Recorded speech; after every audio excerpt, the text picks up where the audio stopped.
All right. Before we start, just want to check I think Shane recording, right? Yeah, we're good. We're good? All right, let's get started. So, the Eye of a Dream team analyzed the first 5 minutes of episode 98 of the podcast Philosophize This by Stephen West.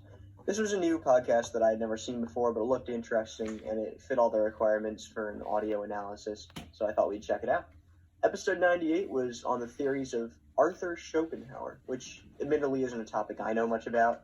I don't know if it's a topic a lot of people know much about. It's kind of a foreign thing for a lot of people, I think, which means that Stephen West was, he had a bit of a challenge ahead of him, as his audience was likely not too familiar with the things he was speaking about. This challenge isn't made any easier by the interesting limitations of a podcast, obviously. Stephen couldn't use any visual aids or body language to convey his message like another speaker might be able to. Despite all of this, he still did a pretty good job at conveying his info to his audience, thanks most to his clear diction, conversational tone, which made it much easier to understand, I think. He slipped up a few times in his speech, probably due to how quickly he was speaking. He spoke very fast. I don't know if any of you listened to it, but he really did speak a lot. He spoke a lot at speed. But he seemed very passionate about what he was talking about, which I think went a long way. To get into more detail about what made Stephen's podcast so good, we're going to shift the focus over to Shane to talk a little bit about his conversational tone and how easy he was to understand. Yep. Thank you, Samuel. Yeah, for a topic that I feel that none of us had any idea about, and being so deep into the series, episode 98, it really felt like I was just, listening to a friend talk about something they were passionate about. The words he used, the tone, it was very friendly and somewhat comical in a way. It was very, very easy to understand and follow along. There were a couple slip-ups, and that's what Dylan's going to focus on. Pass that over to him. Yeah, so throughout his speech, he spoke extremely fast at points.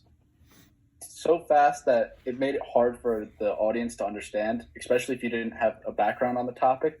Maybe it would have been a little easier to understand if you had the background. But speaking that fast without a visual aid made it very difficult for us to understand what he was talking about. And I actually had to go back and rewatch it a couple times just to understand what he was talking about. And due to him speaking so fast, he actually had to use a couple of filler words because he lost track of where he was throughout his speech. And we feel if he slowed down, he would have gotten rid of those filler words because he would have been able to keep track of where he was. And then we also would have had a better understanding throughout the whole entire speech because it would have been much slower and much easier for us to understand. So now I'm going to throw it over to Amanda to talk about his passion. Thank you, Dylan. I'm going to talk about the passion about the topic. Well, overall, it was very obvious in the tone of his voice and the way that he extended some of his words to make a sentence more dramatic or make it sound like he was more passionate about this sentence than a specific sentence in the past. It was different than a typical speech because you can usually see hand movements and facial expressions, but you had to solely focus on the sound of his voice. And the sound of his voice would vary from different sections. And it was very obvious at times when he was talking about something that he didn't really know or was educated on. But when he was educated about a specific part of the speech, it was very known. But overall, the passion in his voice was very catching, so it kept you wanting to listen more. So I'll throw it to Megan now for the conclusion.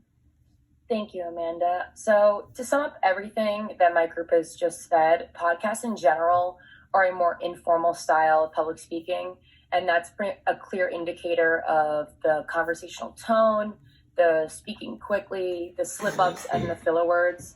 However, the best part about podcasts is that these people aren't speaking because they have to necessarily, but because they want to. And it really shows in the passion that is found, just by listening to him speak. Overall, there are definitely mixed opinions on podcasts and audio presentations in general. But for the platform that this man had created for himself, I feel as though, and I feel like my group can also attest, that he did a very good job speaking upon his points and talking about something that we weren't familiar with, but still making it easy to sit through the 5 minutes that we listened to. So overall, we felt that he did a pretty good job, especially with just podcasts being very informal and conversational in its character. And thank you for listening. Good job. Okay. So my question for you guys will be the same.